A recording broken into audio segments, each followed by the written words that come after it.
and Sean, breaking through the noise, serving real talk, the genuine choice. No pretense, no hidden schemes, just sports passion fueling dreams. From the field to the court, every play that's made, real takes over fake debates. Turn it up, hear the honest sound. Unfiltered sports all year round. Discussions pure, no masquerade. Real takes over fake debates.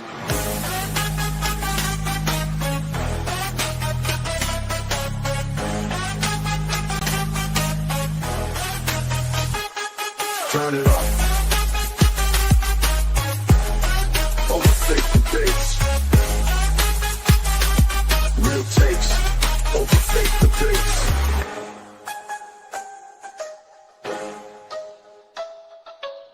Real takes over fake debates. And we are live. Sbtalksports and Sean Webb, real takes over fake debates. It is Monday, another football Monday. Sean, how are you feeling today, brother? Doing good, SB. How you doing tonight, bro? Oh, chilling. Cannot complain. Cannot complain at all. I'm just chilling. We got a lot of things to cover in today because we actually, like I said, it's a football Monday, so we got games today. 2 games, doubleheader, which we got to do a quick preview of that one. And after we do that one, because the game is actually going to start here pretty much soon. But I would say salute to Tiff in the chat, salute to Go James in the chat, salute to everybody watching in the chat. Make sure you guys like, make sure you guys share, make sure you guys subscribe. But Sean, the first game that's getting ready to kick off and start is the Buccaneers versus the Texans. This is a game that me and you both had picked differently for the picks of the week. So what you expecting out of this game today? I want to see how the Texans offense plays. They struggled last week against the Rams, and certainly, I thought their defense played really well in that game. I kind of expect the defense to play really well tonight. For the Buccaneers, can they get the running game going? I think they need to try to get the run game going. They don't want Baker throwing the ball, all night against that Texans secondary and pass rush. So can the Buccaneers get some balance in their offense, and try to, come out of, Houston with a big win tonight. So we'll see. For me, I only thing I still was raising my concerns with on the Texas side is just the O-line and then how the offense is going to look. Is they going to look is it going to look better? Baker Mayfield and these guys, well, I'm not really as concerned with certain other things, like with the O-line. You kind of know what you're going to get from the Buccaneers. Now they have pretty much solidified who they are under with Baker Mayfield and what their defense will do. They're a pretty solid team. So I still got the Buccaneers winning this game convincingly. I still got it, even though it is in Texas. I'm sorry, not Texas. It's still in Texas. But I can see the Buccaneers coming up on this game. And then with that happening, that means the Texans will start the season off 0-2, and the Buccaneers would start the season 2-0. And we got a lot of 0-2 teams to talk about too, Sean, when we get into the show today. So that's to be another thing to watch too. We might have to be talking about them next week with them being 0-2. But before we get into our week 2 recap, we got to talk about the Golden State Warriors. Real quick NBA before we get into the NFL. The Golden State Warriors offered restricted free agent for Jonathan Kuminga, a 3-year, $75.2 million deal. What's your reaction to this, Sean? Not surprising.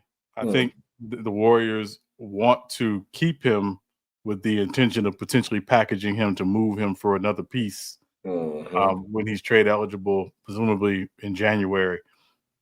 Right now, that he has the qualifying offer. He has not signed the qualifying offer. And as we get closer to training camp, which will be starting here very soon in the NBA season, this is kind of lingering out here. I think a couple of things for Jonathan Kuminga. He's really he wants a role. He wants a steady, consistent role in the rotation, starting and finishing. And right now, it doesn't appear that the Warriors are going to guarantee him that. I know Joe Lacob, the owner, is a huge fan of Jonathan Kuminga. He was a big proponent of him drafting Jonathan Kuminga, and you understand why when you looked at the upside of Jonathan Kuminga. But at the same time, he's not, but Joe Lacob and Mike Dunleavy Jr. are not going to tell Steve Kerr who to play and who not to play. That's his call. And so I think eventually what we ultimately see here is there will be a parting of ways. But from the Warriors' perspective, they don't want to lose Jonathan Kuminga for nothing. And so if he plays on the qualifying offer, next season or this coming season, then he could be an unrestricted free agent. And again, they don't want to lose him for anything. And they know teams will have cap space next offseason that they didn't have this season. So, I think you get paid then.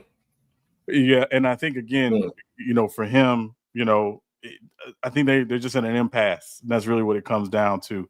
And certainly, you understand both sides of it, because, again, they drafted him. He is an asset. He is a good player with still some upside. But at the same time, the signing trades offers they were getting for him didn't satisfy what they were looking for. And so their responsibility is ultimately to themselves and to their organization. Kuminga's looking out for his career, and you understand that point. And, so I think it's just some point they're going to have to just, be in the middle and figure it out and then, see where things are, come January, particularly. If I was Kuminga, I'll just sign a qualifying offer. 1 year, bet on yourself. Because I would say bet on yourself anyway because they're not going to play you. And then just go get your money next offseason and leave. I think the relationship is actually more sour than they're actually making it out to be because the Warriors is a good organization, so they're keeping it in-house. But the way Jonathan Kuminga has pretty much been treated during this tenure with the Warriors is not good. And it was with Gordon Hayward with the Utah Jazz. He went through something like this where he was having bad contract negotiations with the team, but he ended up reaching a deal. But after that deal was done, he left and he became an all-star, then left and went to the Boston Celtics. And he said part of that, the reason why he left because of how the contract negotiation went in a relationship with, even though the whole time they was reporting that now everything was good, but he felt the way. Players going to feel the way. And Jonathan Kuminga understand knowing that it's the two things that's the problem with the Warriors. One, Steve Kerr will not play. Does not play him enough to where his star potential could show. And then two, he already know once he signed that contract, he's just going to get traded. This is just a contract to sign and trade you. So at least I want to have control of my future where I can pick where I want to go. So if I'm Jonathan Kuminga, I'm not accepting no money. I'm not accepting no deal from the Warriors. I'm signing the qualifier offer, play on the qualifier offer for 1 year, and then I'm walking out. And I'm moving on, going to the next destination where teams will have money. Next up, Sean, we have to talk about week 2. Week 2 has just passed. A lot of games have been played, a lot of footballs, a lot of touchdowns have been thrown during this week. A lot of eyes have been open about certain teams where you're looking at them and you're questioning them. A lot of eyes opening on certain teams where you're looking at, okay, they might be the real deal. But, Sean, that one other thing that was going on that was crazy, there was a lot of touchdowns, but welcome back the injury bug. It has been a lot of injuries, big name injuries. First up on the list, we got to go and talk about it. Joe Burrow will undergo toe surgery because he got turf toe. Will be out for at least 3 months, Sean. How big of a loss is this for the Bengals? I mean, it's huge. Obviously, when you talk about Joe Burrow, you talk about one of the 5 best quarterbacks in the NFL on most people's list. But certainly when you look at the season he had last year, he had a great statistical season last year. Obviously, they didn't make the playoffs. And they were coming into this year really, really excited with getting Joe Burrow obviously back and getting T. Higgins and Jamar Chase locked up long term. And, feeling like maybe they might have made some improvements, with their defense, bringing in a new defensive coordinator and certainly, drafting some young guys on the defensive side of the football. They really, really, truly believed that they, were, headed to, great things. Losing Burrow hurts, obviously, but they do have a capable backup in Jake Browning. He has played, he has experience, he knows the system. He's not Joe Burrow and can't expect him to be Joe Burrow, but at least they have that. I think they could very well be in the market, because I'm be honest, they're saying a minimum of 3 months. That's the minimum time he's going to miss. He may miss a little bit longer depending on how he's recovering and things.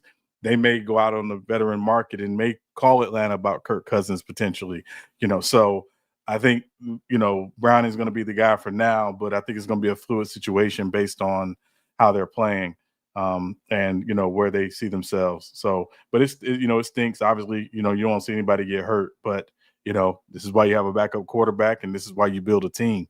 And I think the Bengals believe they can still be competitive even without Joe Burrow.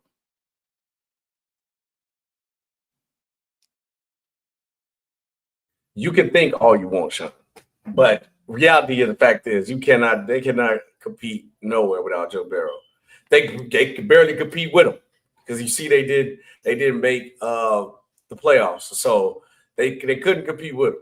So that's we gonna knock that out the bud right there. This injury is a big loss to the Cincinnati Bengals. This just pretty much cost them their season. Now, how far were we thinking where they was going to go? I could probably go back and look at our prediction board. Maybe I think me and you both probably had them like third. I had them third in the division. Third. So we had both had them probably like third in the division. I don't know if I had them second. I have to relook at it again. But yeah, but this is the season right here. 3 months. That's a long time.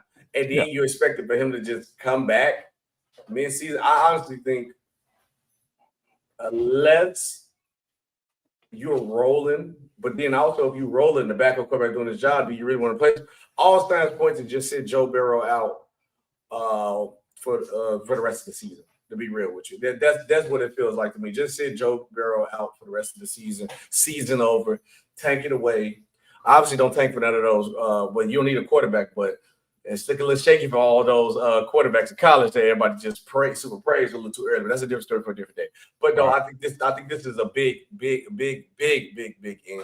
L for injury for the Bengals. But in a positive light, maybe you can lose out this season, get a high enough draft pick, and draft somebody for the defense, and hopefully you actually pay him on time because you is going to lose Henderson. You're going to lose him. So you gotta get some talent, Sean. That's what I'm saying. Use your pick, get some talent, but from a scale of 1 to 10, this is definitely a 9 for sure. No, I mean, listen, it stinks when you lose your starting quarterback, right? But tell Eagles fans, from 2017 when Carson Wentz got hurt and Nick Foles came in and led him to a Super Bowl, figure it out. That's the job. Figure it out.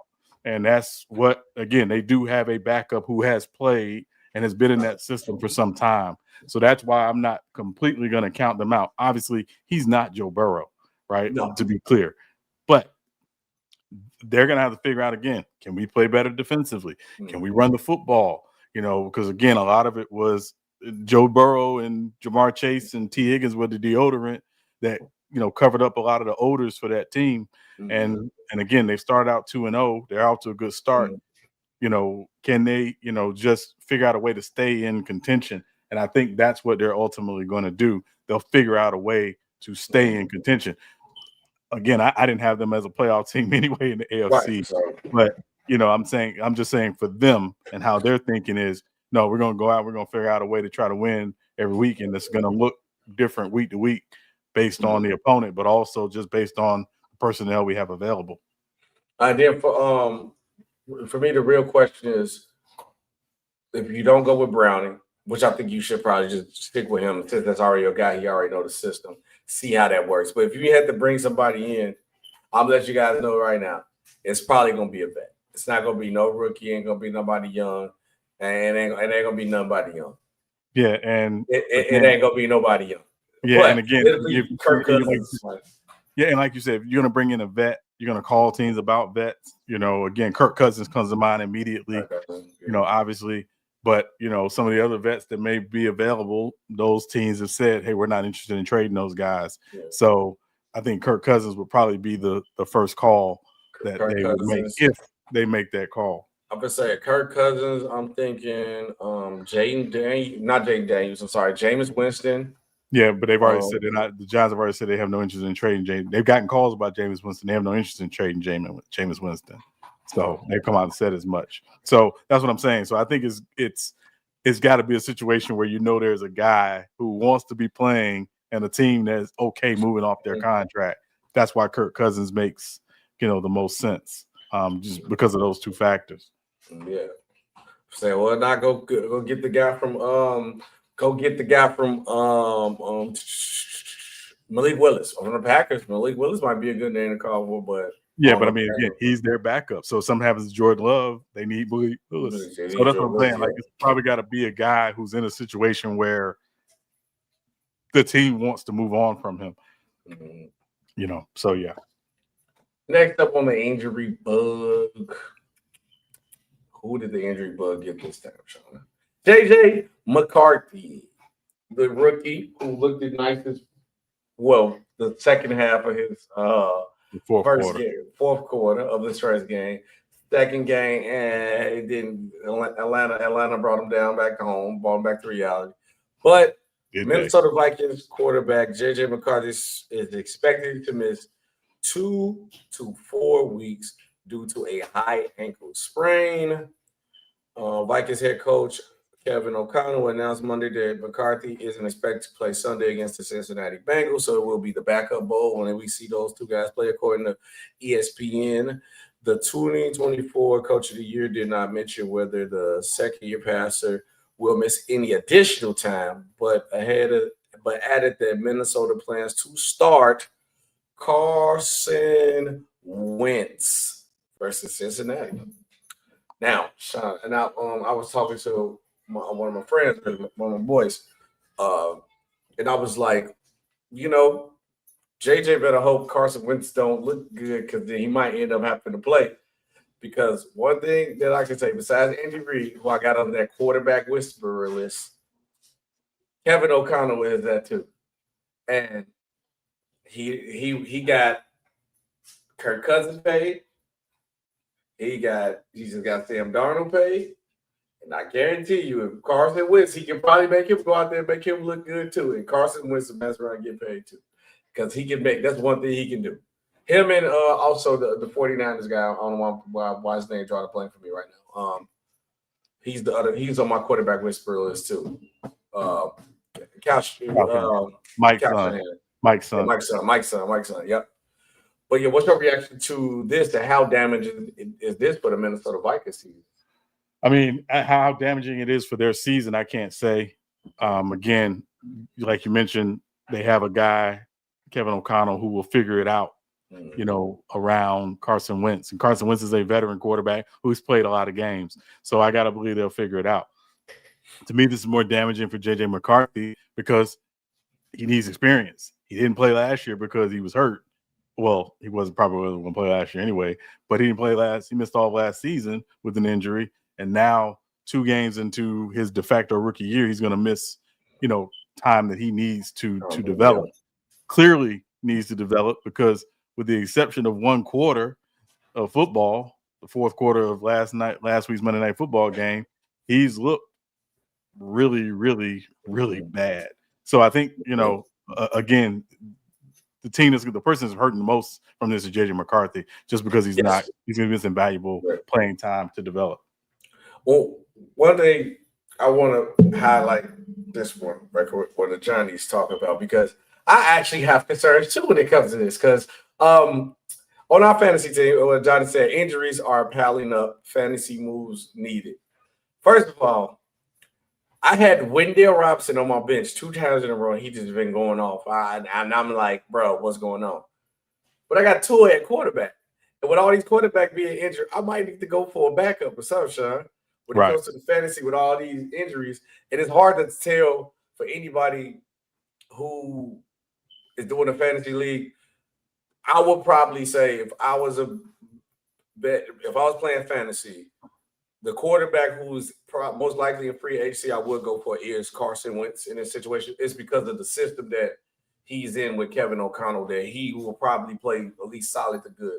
Kevin O'Connell, like you said, Sean, will figure it out. He's on that quarterback whisperers list where he will figure it out. Right. And when doubling that back down to the point with the Vikings, how serious his injury is. For me, for the Vikings, this is like a 6. A six, just because the guy that you want to be the guy is out and you want him to play. But right. with how the Vikings are set up, they'll be perfectly fine.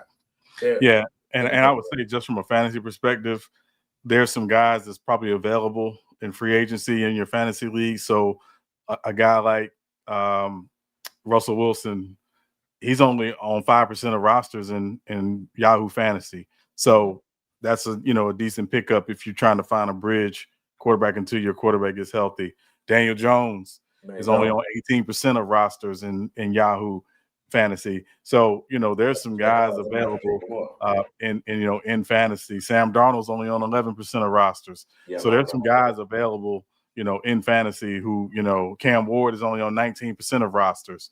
So there's some guys available that can plug the hole for you if you're looking for a fantasy quarterback.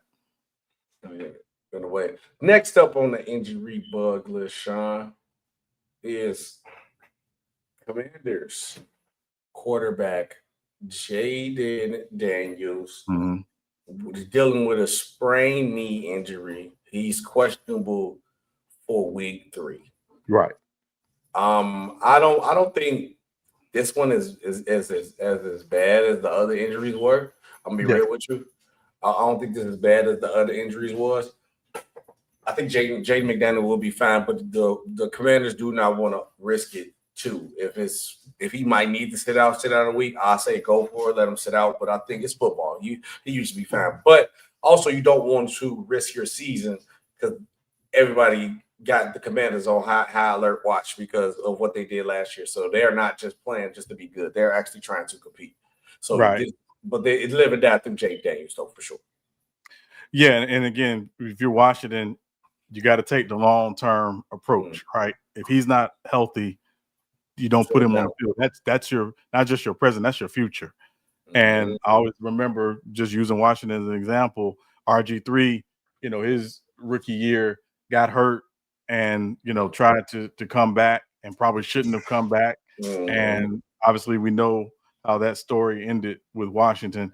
I think they've got to take an organizational decision, here about Jayden Daniels. If he's not 100% and that knee is an issue, then you got to play the long game. You cannot play because he is your franchise quarterback and for the next, presumably 15 years. So don't play around with that. No, I wouldn't play around with that at all. Next up on the list, which one is big for the Bears on the injury bug? Where the bug? A boom, injury bug has bitten the Bears. Jalen Johnson, Double J, could miss the rest of the season with a groin injury. How big and damaging is this for the Chicago Bears? Because I don't think you want to lose up. I don't think you want to lose nobody after giving up 50 on the defense after giving up 52 points. No, you don't. And again, he's a big part of what they do defensively. He's an all-pro, former all-pro, 2-time Pro Bowler. Again, obviously, they would hate to lose him, but again, a growing injury, you can't play with it. I think they're putting him on IR, as I understand, which means they're going to give him some time and see maybe where he is in a few weeks. But obviously, this is a big hit. But yeah, yesterday was really bad for the Bears defense. It was atrocious. Welcome to the Dennis Allen experience. But anyway, I thought you just couldn't coach. Was that coaching yesterday? I don't know. But her defensive coordinator, he was a guru. Yeah, no, so yeah, but hey, but for Jalen Johnson, obviously, tough break, but you can't play around with a growing injury, obviously. No, I wouldn't play around with a groin injury. I'm gonna just say that. So you got to let Double J try to recover the best way he can. But even if Double J was healthy and played, that the Bears got to do something else different. It is a little too early, but we is going to talk about the Bears a little bit in a second, a little bit more too. But they have to get it together. It's too many sporadic points where they look good and then they look awful. Both sides of the ball, I'm gonna say. Now, could Double J be back help them on defense? Maybe, but I don't expect like too much. It's so much a corner can do and be impactful in the game. Because if they just don't throw his way, then that's all he really can mostly control or make a tackle here and there. But it's a lot of other components with the Chicago Bears team, not just injuries that's stopping them. Right, of course. Yeah, of course. Yeah. But now speaking of, we got to talk about some teams who are losing and are they really in danger? But before we get into that, because I do want to highlight some team, and we're gonna talk about one team because they did it to themselves. Where when you talk smack, Sean, you get belt to the behind. And I just want to say before we get into these 0-2 stuff, that's how I told you, Sean, 20 plus. You talk that talk, this will happen. You go get smacked. The Ravens put BTA to the Browns. Next time, shut your mouth. Just play football. Now, Sean, if I think if they would have just not said nothing and played, probably Ravens won by like 15, maybe 20. But that 41 was personal. That's all I want to say. I know Tiff somewhere was watching, super happy. But the team that they beat was the Browns, and they 0-2. And the 0-2 teams, starting 0-2, I should say. I mean, you're a real danger to not have a good season, I should say. Right. And now they got the league set up where these are division games early. Like the Chicago Bears are on this list. They first 2 games were division games. So now those actually hit a little bit harder than just being 0-2, how the Bay going to.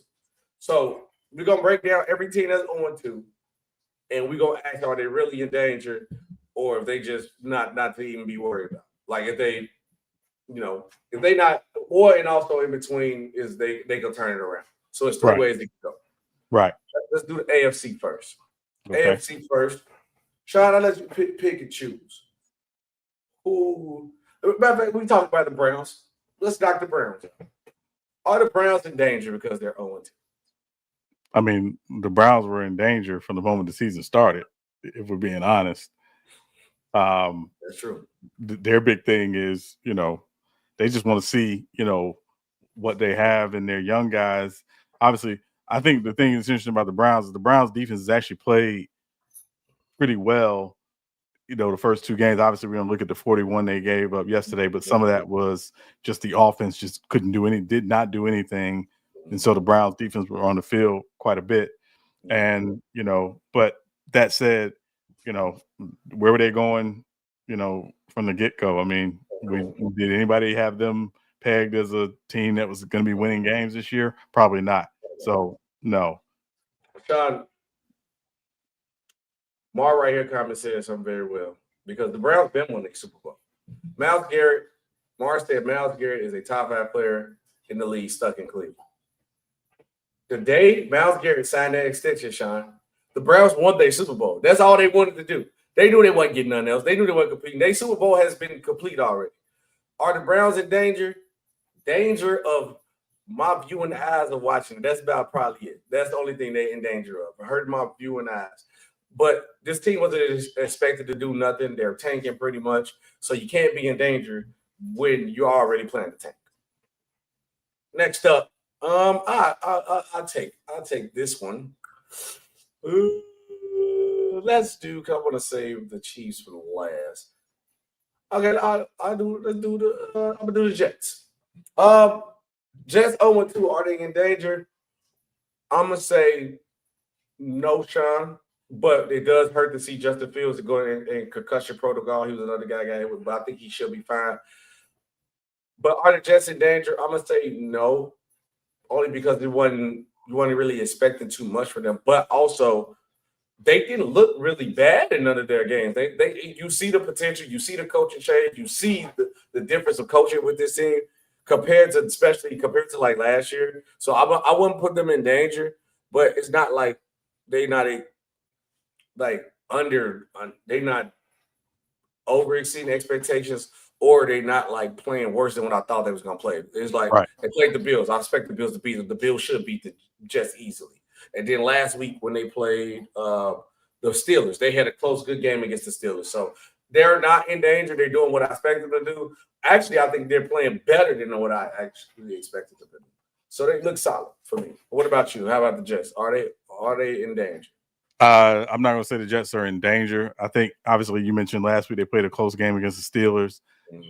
Yesterday was not good against the Bills. I picked them as my upset pick. We'll never do that again. Mm-hmm. But, I think what they are is their team trying to figure out their identity under a new head coach. And obviously, with Justin Fields, new quarterback, they want to run the football and they want to play good defense. And, if they're not able to do that, I don't think they're playing to the identity that they really want to play to. So, right now it's them figuring out their identity. But also, I think defensively, they got to play better. And again, I know it's a new scheme, under Aaron Glenn, but they've got to play better defensively. Yeah, they got to. Next up, John, it's kind of high on Titans. We got players with a history. Now, I wouldn't say this team, but 0-2 Titans, are they in danger? I'm not going to say they're in danger. I think, again, yesterday, it was actually a pretty competitive game until probably about midway through the third quarter. I think they're asking a lot out of Cam Ward, rookie quarterback making, obviously his second start, and again, running the football. Can they run the football better? Can their pass catches, not have key drops? So I'm not going to say they're in danger. I just think they're a team that's, asking a lot of their rookie quarterback. They played defensively. They played really well in Denver last week. They played pretty well defensively again till probably about midway through the third quarter. And then the Rams just turned up a little bit. Right. But no, I'm not going to say they're in danger. I just think they're a team that's, trying to figure it out with, again, rookie quarterback and trying to, again, figure out their identity with this rookie quarterback. The Titans as a team in danger? No, but who's in danger is Cam Ward, because you hit it right on the head where you said they're acting a little bit too much for him. I do think they need to simplify it down a little bit. I gauge them one pick, but he's still your franchise. And also, you don't want to kill your confidence of your young quarterback, because this is a different era of football where nobody's ever going to get – I'm sorry I use Peyton Manning as a poster child for this, but it's true.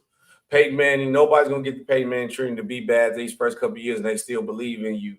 And then you get the chance to go do it. It's a social media era. So they're going – Josh Allen. And Josh Allen was the one who snuck through too, but it was getting close to that point. It was because I think it was like two. I think second year he started showing something. But that's what I said. In this era, they won't give people a chance to actually sit, bro. So that's the only problem. I think Cam Ward is in danger because of the noise. If he doesn't start showing that he's number one pick, yes, that's all I'm saying. Yeah. Oh, now this one, Sean, the 0-2 Dolphins, are they in danger? Yes. How bad? 1 to 10. 9. I might say 12. The kitchen's on fire. Yeah. Kitchen's on fire. The kitchen is on fire, Sean. This team is in danger all the way around. Offensively, I'm not impressed. Defensively, I am definitely not impressed. This looks like a team where a coach lost the locker room. It's time for a culture change for Miami. This experiment did not work. It was cool when y'all had it, but it's over with. Sean, do you know the Miami Dolphins have had a player-only meeting already? It's over with. You have a player-only meetings at week 2 of the season? Yeah, it's about GG's in the chat. But, you can finish this year out with McDaniels and Tour. When y'all finish last in this division, because that's what it's looking like, clean house. Everybody must go. Buy one, get one free. Everybody must go, Sean. The Dolphins are in serious trouble. For me. You, Sean, they're in trouble for you? I don't know if you said yeah, no. No, I said yeah, no, they're in trouble. No, they're done. Yeah, they're done. Yeah, I don't want to talk about it, but they're trash. The team is terrible. The team is terrible. They've been. And it's going to get worse on Thursday night in Buffalo. Yes, it is. Are the 0-2 previous Super Bowl appearance Kansas City Chiefs, are they in danger? No. Okay. No. Why? Two things. One, I think obviously they were expecting a lot out of Xavier Worthy and Rashee Rice to give them some more explosion on offense. I think without those guys, they're just not. They don't threaten the field. And they've been very dependent on Patrick Mahomes, the magic of Patrick Mahomes. And obviously, you talk about Travis Kelce, who's we know is at the tail end. I just think I think their big thing is they need those guys back to provide some explosion to that offense and to help widen that offense. Also, when I watched them yesterday, in particular, I think they got to get Kareem Hunt more involved in the running game. I think he brings a physical element, but also they got blown. I mean, and I'm saying I know they got some new pieces on the offensive line, but the Eagles defensively were able to really control the line of scrimmage quite a bit during that game. And so I do wonder about that offensive line, that Chiefs offensive line. They'll probably figure it out. It may take some time, but those are probably my two biggest concerns is just they don't have the explosives on offense. And then that offensive line, particularly when trying to run the football, they're not able to really, move guys too well. And again, I think Kareem Hunt, provided some physicality to their running game, but they need a little bit more. Yeah, no, I think what the Chiefs, they'll be fine. I'm gonna throw it in. I'm just throw this in there, Sean. And with football, anything can happen because if people can change contracts, do extension, and move money, it'd probably be hard. With what if anything else comes out that like Rice will come out suspension, like Xavier Worthy extension might be longer than what it's supposed to be. Don't be surprised if Tyreek Hill, sorry about that. Dr. If people stop. But don't be surprised if Tyreek Hill might make a return. That's all. I wouldn't see that this season. I think the big thing, Xavier Worthy, he did practice on this past Friday, but they wanted to give him another week with that, dislocated shoulder. I think you'll see him back probably next week, so that'll be a big value add. But also they got a couple more weeks before Rashee Rice comes back from the suspension. I think that's when you'll see their offense really take off because, again, those guys just provide, great explosion different ways, but those guys provide an explosiveness to their offense they just don't have right now. Yeah, and I can see them like adding like if it's like one late receiver come late to add, I can see them adding that guy. They always gonna find a way to give him a piece because I think they do need. Mahomes needs some help. Travis Kelce don't look the same. Worthy is out. Rice is out. And then I even think when those guys return, I still think they're gonna need another guy that's gonna pretty much help them get to that next level offensively. Mahomes only can take you so far, and I feel like that's the only problem with the Chiefs right now. They seem like they're too Mahomes-esque dependent. Now, the 0-2 team that's there, we got to do the NFC edition. I mean, honestly, it's really only one team to really talk about here, Sean. I'm being 100% real with you. We want to just exit out the other two teams. I know you. No. I mean, we don't have to talk about the Saints. We can talk about those other three teams, though. I mean, the Giants, what's they really talking about the Giants? I mean, the Giants probably should have won that game yesterday. I mean, if we're being honest. But, when you let Russ cook, he burns the meal. So. Yeah. I would say Giants, I really don't have too much to say. Is they in danger? No, I expected them to finish last in the division. Are the Panthers in danger? No, I expected them to finish last in the division. If the Saints are in you expected them to finish third in the division, the Panthers. I did. I picked them third. Who I picked last? The Saints. The Saints. You're right. I'm tripping. I finished third. And the Panthers are fun to watch. Saints, I expect them to finish last. Saints are showing you that they're tanking. They're not even high. It's about the Bears. Let's be real. It's about the Bears. Well, I want to say this real quick about the Panthers. I know you don't want to spend a lot of time on them, SB. To me, the big issue with the Panthers is obviously they got deep in the hole yesterday, and they were able to make it a game late in the game, but they can't keep playing out of a hole. And when Bryce Young came back last year, after, his time out, they ran the football really, really well. And again, they were able to do a lot of things because that running game was going. That running game has been non-existent. Yesterday it was definitely non-existent. And Bryce Young throwing the ball 55 times a game is not a winning formula for them. No, it's not a winning formula. And so that's the other thing. Now, again, if there's been a bright spot, Ted McMillan is showing why. Yes. He's so heralded coming out of Arizona. But to me, I think the big thing is they got to find some balance, but they also got to quit playing out of a hole and quit digging yourselves in these deep holes, because again, that's a recipe for disaster. So I'd say I'm not going to say all is lost for the Panthers, but they got to play better. Now they got Atlanta coming to town this week. It's probably not going to be. It's probably going to be just another case of that old BTA. So but that said, I think the Panthers, got some promise, but they've got to start playing better early in games. Yeah, but they like you said, that's the main thing I wanted to see with them. That's all I want to see. I didn't have no. I just want to see promise. I just want to see improvement, which they have had, even though with those still growing concerns, Sean, that you have, which they have had. But the Bears, on the other hand, they have the expectations. You get the new coach, and they show flashes like how you talking about with the Bears. No, the Bears have shown flashes like, oh my God, okay. Well, at least offensively, I still get glimpses of Ben Johnson and Caleb Williams not on the same page. You can kind of tell they still trying to figure each other out. They haven't molded yet, which that does need time to do. But the Bears defense has not looked good either.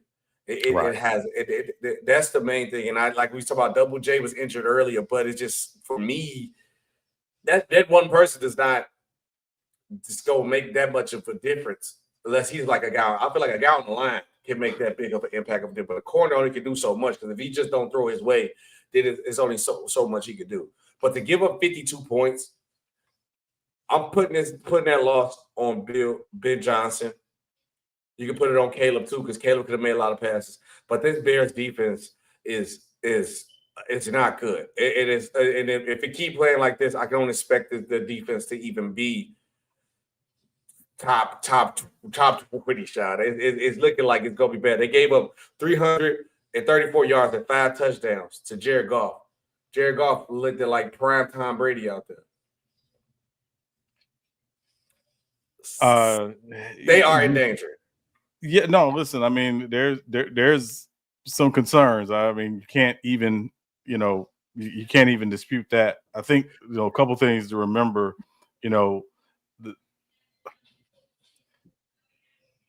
Jared Goff, that first early on in that Ben Johnson system, it took some time, right? And so I think that's the same thing we have to think about with the Bears and with Caleb Williams in that system. It took some time. But once it got rolling, we see what we see from Detroit. I think it's going to be the same thing with the Bears. It's going to take some time with Caleb Williams in that new system and Ben Johnson. But again, to your point, defensively, they have to play better. They cannot put the offense in this position where they have got to go. You can't ask a new offense to go out and score 53 points to win a game. It's not going to happen. It's not going to, not right now.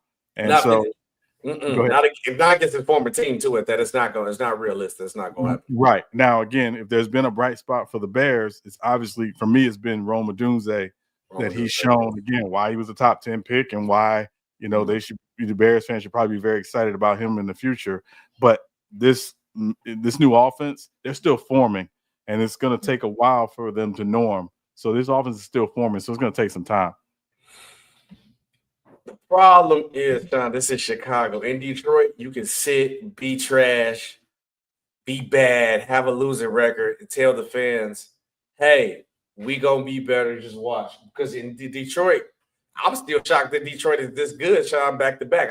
My whole life, Detroit has been a bad team. So you can sell that to Detroit fans. You can't sell that to Bears fans, and then especially at a position where the Bears have not had a good elite quarterback, where Jay Cutler is possibly in the conversation one of the Bears' great quarterback. So that tells you a lot different when it comes to the Bears situation. So they're gonna take it very seriously.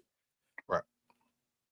Now, before we get into our real take or overreaction, we got another game headed tonight. My Chargers against the Raiders. And as always, the Raiders. I got the Chargers winning tonight. Sean got the Raiders. What's your game preview? I can tell you right now, Justin Herbert, we got to lock in. Our wide receivers got to play their role. This game hit a little. I'm mad this game is so late, but I'm gonna stay up and watch it. Is because I feel if anybody on the East Coast, the game probably don't start to 10 o'clock, 11 o'clock. The game might not be over to 1. For me, I think it's 10. Wait, I'm looking at this. Now it's now my time. Now my time. So yeah, I'm still gonna be a watch my Chargers, get this dub on these Raiders. My expectation is one thing we need to make them play our style of football. You should see a very great chess match tonight against Pete Carroll and Harbaugh. They got a history that goes back very well. So don't expect to see some of these silly plays. It's going to be a real chess match of a game. I got the Chargers coming out big on the other end. I think the game will come down to defense and who stops the run better. That's why I think we'll win this game, and I believe we will come out on the tail end of that. Even though I know we've been trying to throw the ball more with Jay Herbert, but I think Yeah, I think again, Raiders will have Brock Bowers tonight, so that obviously is a great value add for them. Can they get a little more running game going? Last week they did not run for many yards. They did have a rushing touchdown, but it was a lot of Geno.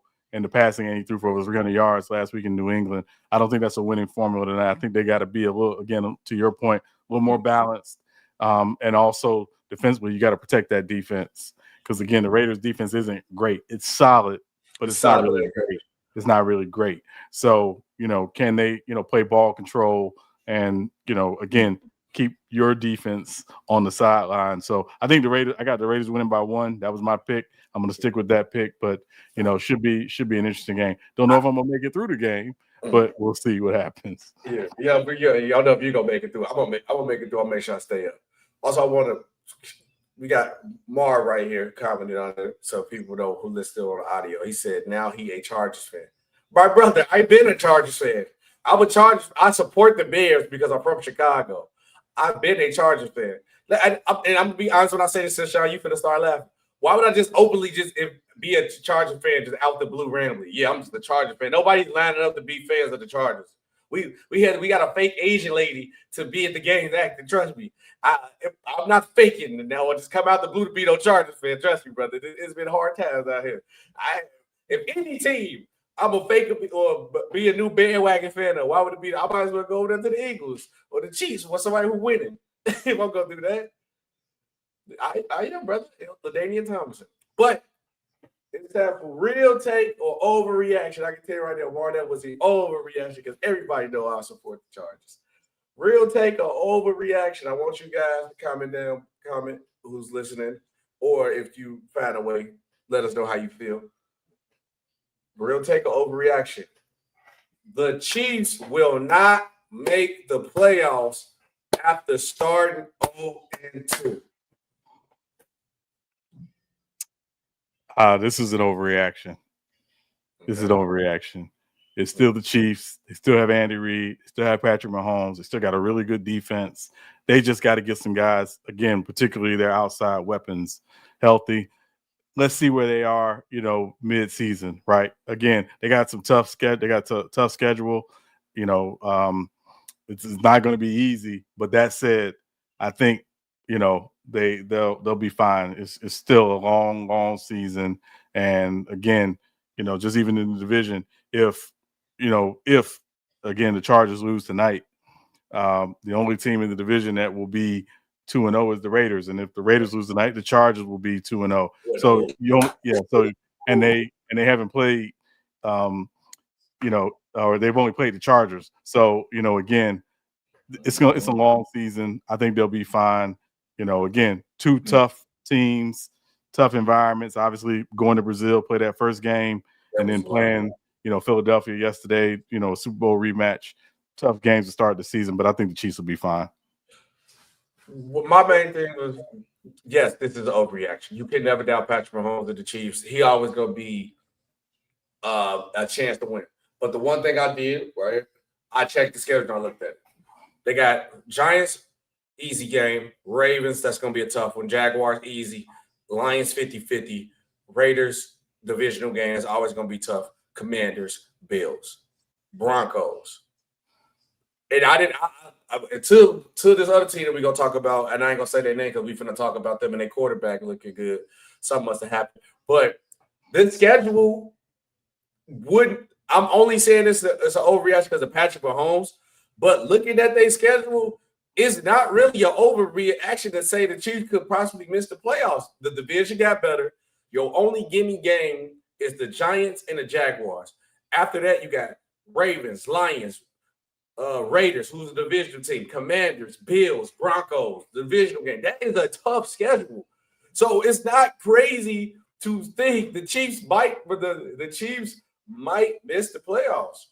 They might miss the playoffs. So don't be shocked about that. Yeah, I think winning the division is going to be tougher because obviously you mentioned every team in the division has gotten better. I think the gap is closed in terms of the division.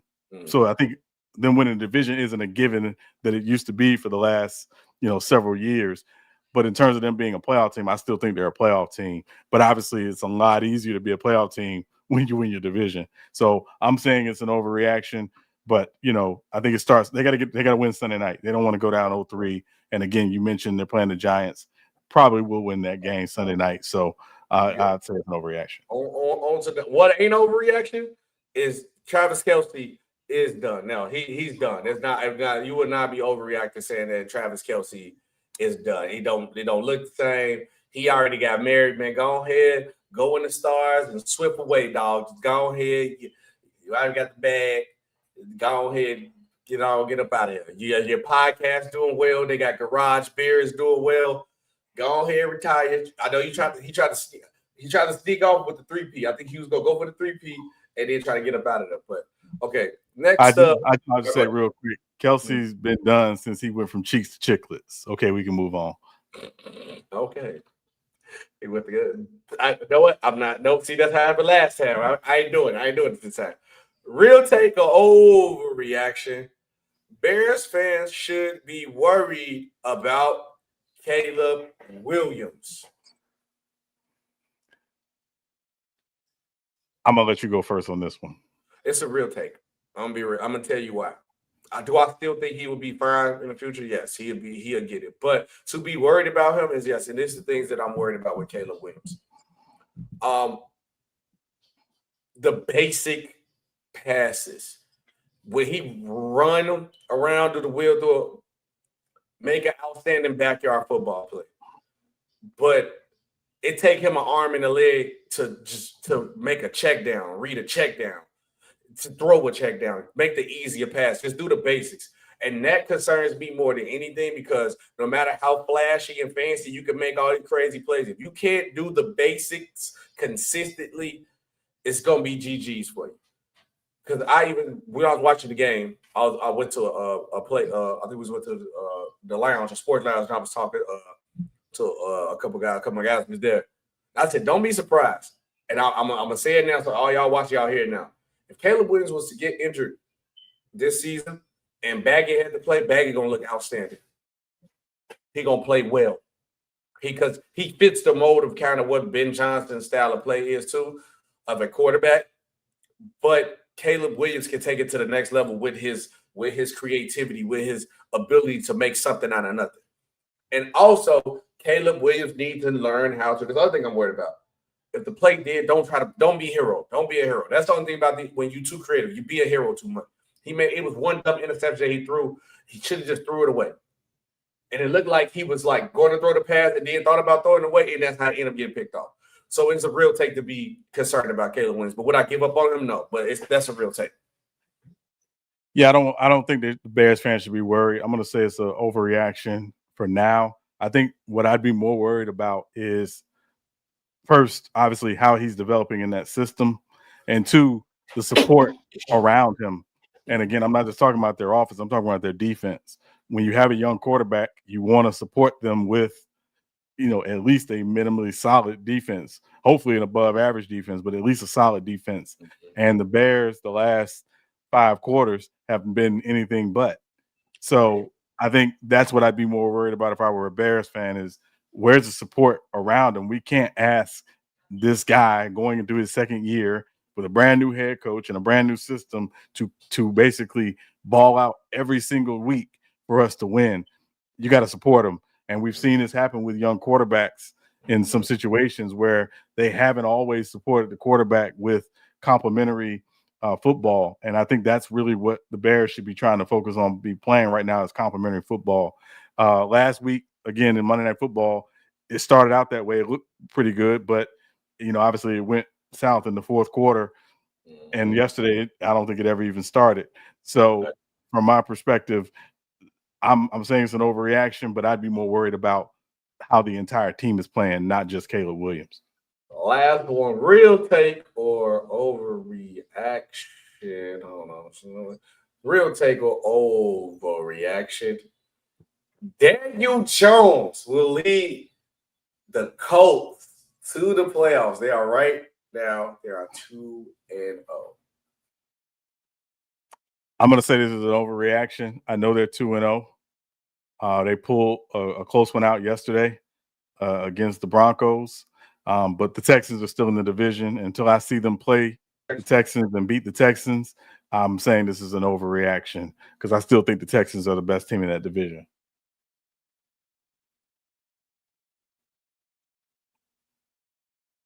And I don't know if we lost SB.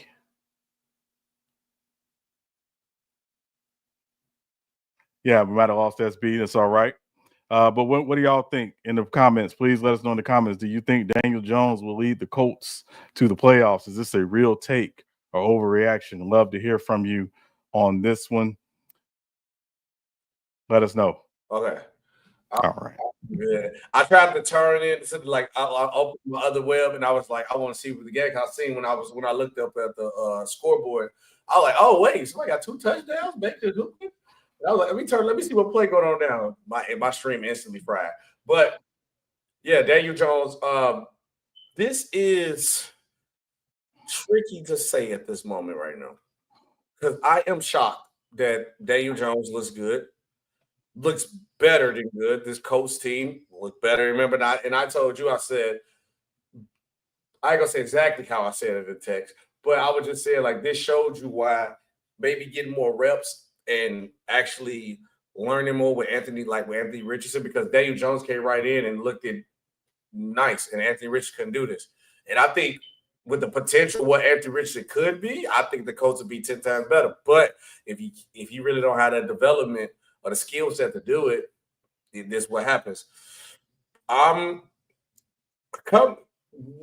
Let's revisit this after they play my Chargers October 19th. Let's see where they at, like halfway, 7 games in, and I can have a real sample size. Because I respect that they beat the Broncos. The Broncos defense, outstanding. I don't respect the Dolphins win. The Dolphins is not the team that we thought they were. Yeah, I mean, again, I think it comes down to, again, you said they play the Chargers. They got some tough games coming up as well. I mean, obviously they go to the Chargers. They play Atlanta. They got to go to Kansas City. They got to play Houston. So, they got some tough games, coming up. So, like you said, I want to see where they are. I'm going to revisit this in their bye week. Their bye week is week 11. Let's see where they are in their bye week, and then we can definitely have some conversation. Okay. I know everybody even watching the game. But, sorry, Sean. Episode, I don't have another one because I had the highly concerned quarterbacks, but I'm going to wait for this one, too. I'm going to wait. I'm going to wait because it's about Cam and the Riggers. I'm going to wait. But it's 8-3, Sean. What you got? Jersey number 83. Wow, that's a interesting jersey number, 83. You got one? 8-3. Hold on. I think I do, but let me make sure I'm right. Okay, I got one. Andre Reed, Buffalo Bills Hall of Famer. Andre Reed, Buffalo Bills. Okay. Oh, 8-3 is a weird number. Yeah. Shout out Wes Welker as well. Shout out Wes Welker. Wes Welker is going to be my pick for 8-3. So, Sean, I also wanted to say, so obviously, we're on FYF now, Go James Kingdom and all that. And so you guys, we seen y'all reaction our first episode. Y'all was liking. We appreciate y'all love and support. So now at the end of the show, some days depending on, we will have a call-in feature where y'all could possibly come up and call us in. But I'm telling y'all now, it's gonna be our roots that we let y'all know. Y'all did all that talking. There's a lot of names I've seen circled. So when we do this, we and Sean I want to see y'all names. I remember the names, and I seen y'all comment on the videos, and I appreciate you guys watching. Because even if I was to drop it down, I don't know if you want to go watch the game, Sean, or you want to save it for the next episode, or you want to see if somebody come up. Well, I know because the game is on. The game, let's save for the next episode. We'll do it next episode. But we have heard y'all. Y'all have spoken. It's a certain way we explain how we gonna do it when we do it. But just know we heard y'all. We see that y'all guys want to be a part, so you guys want to call in. So we'll go through how it's gonna work. Is we're gonna go through the show. After the show, we're gonna drop the link. Let you guys come up, talk about your team, and I'm gonna keep explaining tomorrow that I am a Chargers fan. So But we appreciate you guys watching. The game is on. Sean want to get to watching the game. We already missed the quarter, Baker Mayfield. So we will see you guys on the next one. It's been SB, Sean Webb, and we are out of here. Peace out.